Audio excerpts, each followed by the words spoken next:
Welcome back to Effective Educator. Sorry this video is a little bit late. We had a typhoon at the beginning of last week and then a national holiday at the end, and that has made scheduling the last week a lot harder than usual. This is our sixth and final entry in the series looking at how to plan and organize your life with a focus on what this looks like as a teacher. You can take a look at the previous videos if you would like, or if you've seen them already. And if you're ready, then let's take a look at planning your week and your day. Planning your week looks a lot like planning your month. Currently, I do a weekly planning on Sunday evenings, just after my principal sends out the weekly update for teachers with key dates, etc. in it. If they get that email out late, then I'll do it during my prep period on Monday, but I would rather not do that. What I do is I go through the email, I ensure that everything that is on there is either in my calendar or in Logseq. I make sure that if there's any adjusted schedules, the class times are adjusted. I look over my higher level goals and I define 3 wins, which will define success for me. Here is what it looks like in Logseq. This is very different from the monthly view and the higher goals because it occurs in the journal instead of in a separate page. I will open up my journal and create a task that says to do this week. You can see I've created one right here. This is not my actual graph. This is a dummy graph that I use because my actual graph has a lot of student information in it on the journal pages. So I'm just using this as a demo. My actual graph has a lot more details filled in on it, but this is a pretty good idea of what this will look like. I'll open this up and I'll say to do this week. And then what I will do is I'll come to the end of it after I've defined my to-dos. I've set my 3 to-dos, and I will say /scheduled. Slashed opens up a command list of all the different commands that you can run. It's a lot of shortcuts mostly, and I can hit scheduled here, and then I can select the first day of the week and add a repeater. And what this will do is this will put this thing, this to-do, at the bottom of every single day in the journal for this week. I use the to-do tag for shorter term goals and later for longer term goals. That way I can find them separately from each other. So in other words, I use later on a longer term goal. And if I want to see all of my longer term goals, I can just come up here to the search page, which isn't going to work here because I don't have any laters right now, but I can click later and it will actually show me in my original graph all of the goals that I have set for myself that are longer term goals. For shorter term goals, I can do the same thing with to-do. It'll show me all of the to-dos that I have set for myself using that system. But this is an arbitrary distinction. You could change this and do it the other way around or anyway. The effect of this is I'm going to see my weekly goals every single morning. The first thing that I will see when I open up Logseq is my goals for the week. And that helps me to stay focused on what it means to win this week, which is super important. So when I'm done, what I would do is, I've already done this for this week, but I'll show you what it would look like. If I were to scroll down here to the 5th, you can see here, it's already got a check for this week. I had changed this from done to to-do. If I change this back to to-do this week, and I come up here, here it is, to-do this week on September 5th. This is the thing.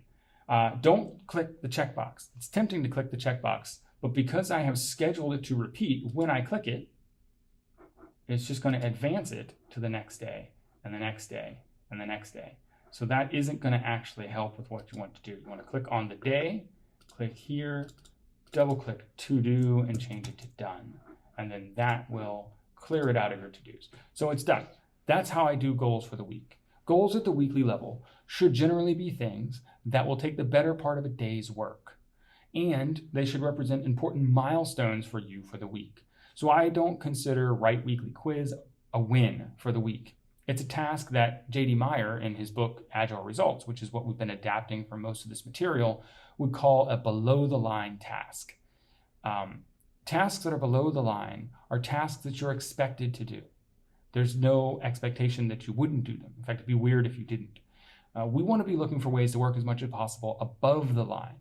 When you're working above the line, that's work that's delivering unexpected value. Now, this does not mean putting in more time. Volunteering to go do an after-school activity or to go on a field trip, that's above the line work the first time.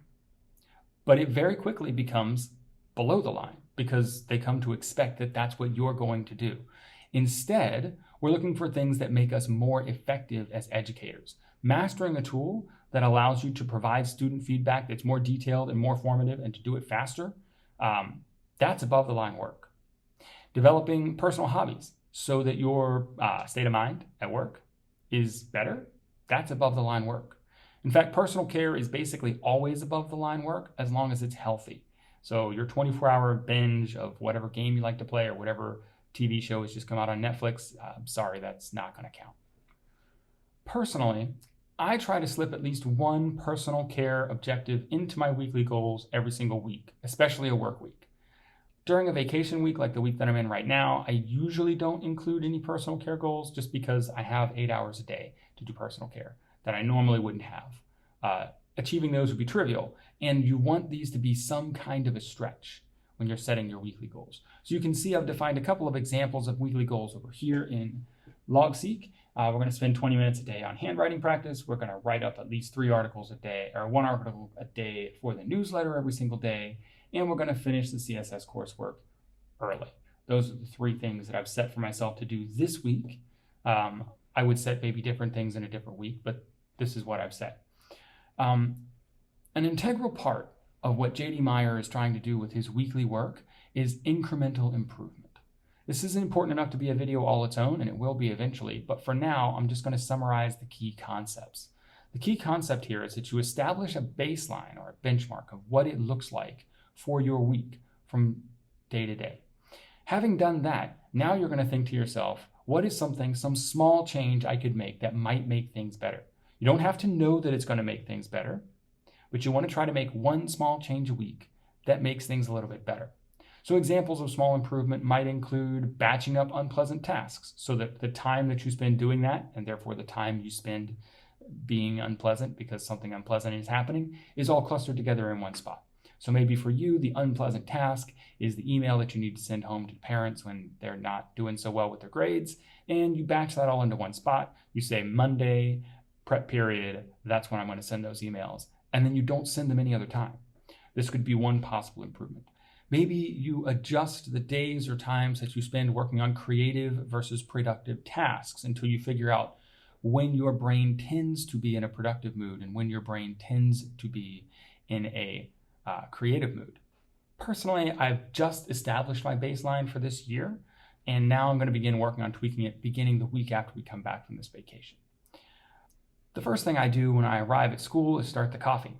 And after that, I'm going to open up Logseq and Google Calendar, identify the 3 things that are going to define success for me for today, and then I'm going to list those all under a thing that says to do today. But I'm not going to use today.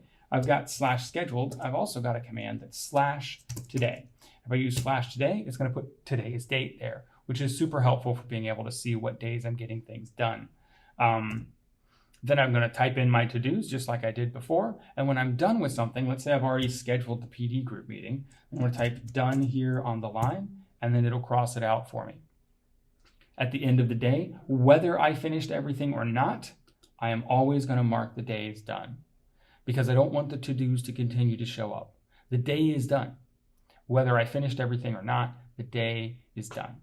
It's important here to be honest with yourself, to be realistic about what you can do given your time and your energy levels.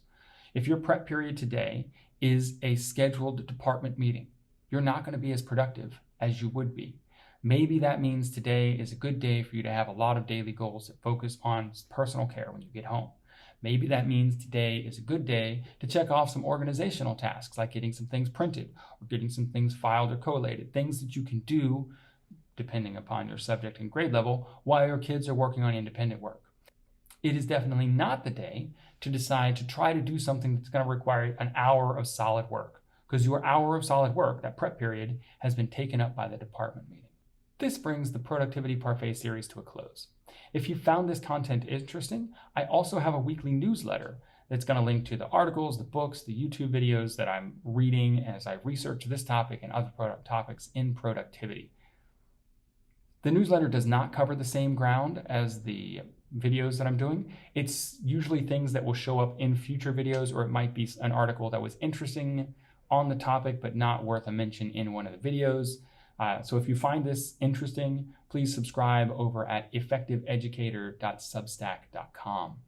The next video that I'm going to release is going to explore a concept that I mentioned in passing during the monthly planning video, which is the sprint. We're going to talk about how to incorporate that into your professional life and also how you can use that with students.